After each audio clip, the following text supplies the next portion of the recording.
İşlerini yürütemiz Nokia'da bir günü yaparım ama Patoni Montana diyeyim. Ana indi Xudo qalasa Ürməkə taza Kobaltdan gəldi bağa. Siz salı qız yaşımı?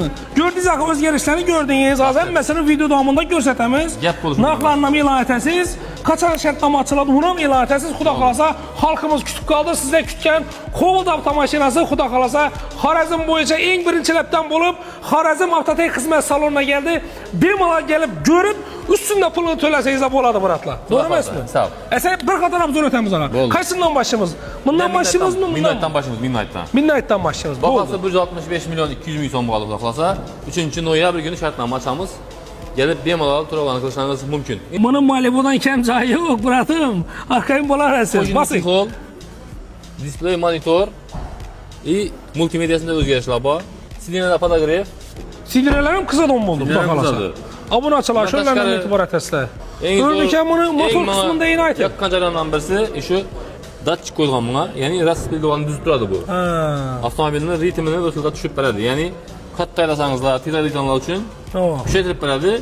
Asla eləsanızlar ekonomik variant ötüb avtomobilini tez əmkarlıqda alıb gələdi. Bunun üçün bunu koyuş üçün İvajdan küçədiriş gerek. Yəni bu miyəsi. Miyəsən özgərgən, ABS qismından özgərişlər güclü. Əsas özgərişlərdən birisi şu, Xarəzm avtotek xidmət sizlər üçün yenilik yapışdan toxtamaydı.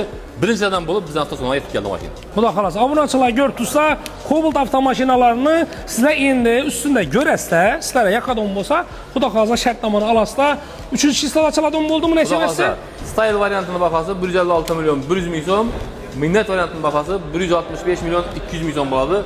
3-cü noyabr günü şərtnamanı açıb sizlərə bemalol tarqatamız nəsib bolsa, Xarəzm avtotek xidmətdə sizlər üçün Koboltlarımız təyar görüşər. Muratlar, videonu maksimal dərəcədə tarqat qoyunlar. Xuda xalasa bu video aynən sizlərə faydalı boladı.